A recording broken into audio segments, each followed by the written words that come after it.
I'm going to read the last chapter of Dream, which had a lot of twists and turns in it. So I got confused, so I'm going to go to the last chapter. I hope you enjoy it. The book is on Amazon KDP, free to review, to buy. When Jack opened his eyes, he was very pleased and relieved not to be under the heavy clawed foot of the T-Rex. He was back in bed, comfortable and safe. He was so comfortable that he felt himself getting tired, and he rested his head on his fat pillow and he looked up at the ceiling. He was feeling light-headed and woozy like a balloon. Then something amazing and unexpected happened. Jack felt himself slowly rising to the ceiling as if being pulled by a large magnet. He looked down at the bed and he tried to shout out. I must be dreaming, he thought, but if he was, it was a very strange dream.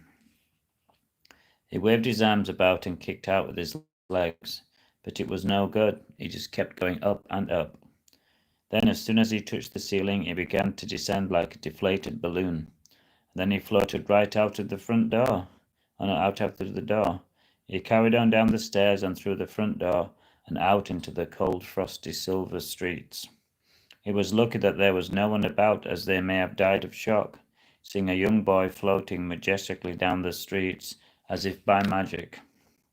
He floated over parked cars and over stray cats, who were busy scrounging for food.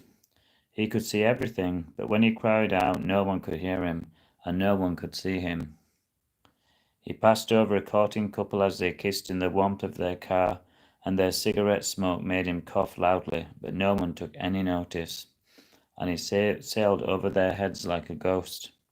He seemed to be picking up speed as he sailed over the bushes and trees. Jack reached out and he touched the leaves with his fingers. They were cold and crisp. It was a strange sensation, and then he floated over the main road, and it was so strange seeing it quiet and deserted when it was usually so busy. He picked up speed and he headed for the tunnel. It was so strange being inside, and he could see the cobwebs on the ceiling glistening and mice scattered below him, and they looked as frightened as he did. Then it was as if he was being pulled back by an elastic band which had reached as far as it could go, and now it was retracting, ready to snap.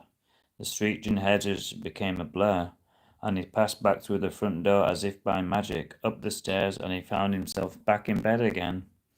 For a second he wondered if he had imagined it all, but when he looked down he saw the leaves on his jumper. He was sure it had been real. He drifted off contentedly.